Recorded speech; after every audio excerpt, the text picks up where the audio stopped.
දවසක් වේවා. නදුනිස්වල් මගේ අලුත්ම YouTube channel එකට ඔයාලව සාදරයෙන් පිළිගන්නවා.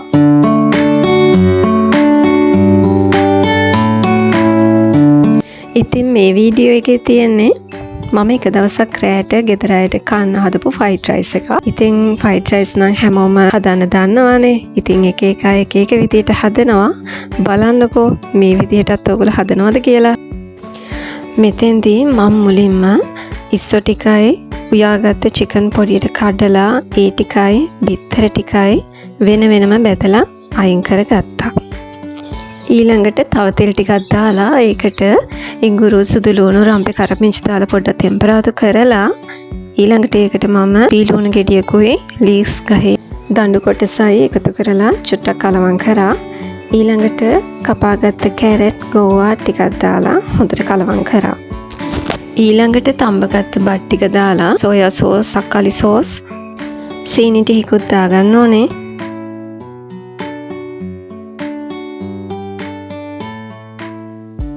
බෙදලා අරන් තියාගත්ත චිකන් ටිකයි, ඉස්සු ටිකයි, බිත්තර ටිකයි දාලා හොඳට කලවම් කරා.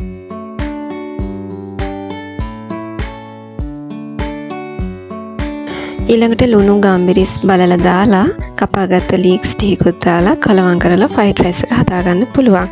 මම ඊළඟට එකතු කරලා තියෙනවා මම chili paste එක හදාගත්ත විදිහ. ඇත්තට මේක හරිම ලේසි හදන්න. ඒක හදන්න තාච්චියක් ලිපේ තියලා තෙල් ටිකක් වැඩිපුර දාගන්න ඕනේ. ඊළඟට ඉඟුරු සුදු ලුණු ටිකක් තාලලා ඒකයි රම්පේ කරපිංචයි දාලා ටෙම්පරාදු කරගන්න ඕනේ. ඊළඟට හොඳට හොදගත්ත කෝනිස්සු ටික අර තෙලේ දාලා හොඳට රන්වන් පාට වෙනකම් බැද ගන්න ඕනේ. මම මෙතෙන්දී අරන් තියෙන ටිකක් ලොකු ඉස්සු. ඇත්තටම චූටි ඉස්සු තියෙනවා නම් හොඳයි. නැත්නම් ලොකු ඉස්සු තියෙනවා නම් ඒක පොඩ්ඩක් බ්ලෙන්ඩ් කරලා ගත්තත් හොඳයි. මම නම් මේ විදිහටම දැම්මා.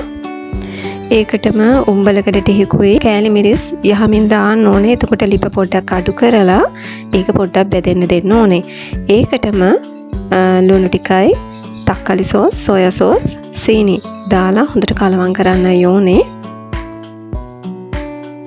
මේක හදාගත්තට පස්සේ අපිට මේක බෝතලයකට දාලා හොඳට වහලා අරන් තියාගන්න පුළුවන් සතියක් දෙකක් වුණත්. ඉතින් මම YouTube එකට අලුත් කෙනෙක්. ඉතින් මගේ අතින් අඩුපාඩු වෙන්න පුළුවන්. ඉතින් ඕගොල්ලොත් මට ඒව පෙන්නලා දෙන්න. මේ වීඩියෝ එකට ඕගොල්ලෝ කැමති නම් මට ලයික් කරලා මාව subscribe කරන්නත් අමතක කරන්න එපා. මේ වෙද්දී එකතුලා ඉන්න යාළුවන්ටත් මම ගොඩාක් ස්තුතිවන්ත වෙනවා. ටිකටම මාත් එක්ක ඉන්න ඕගොල්ලන්ට ආරාධනා කරනවා. සුබ දවසක්.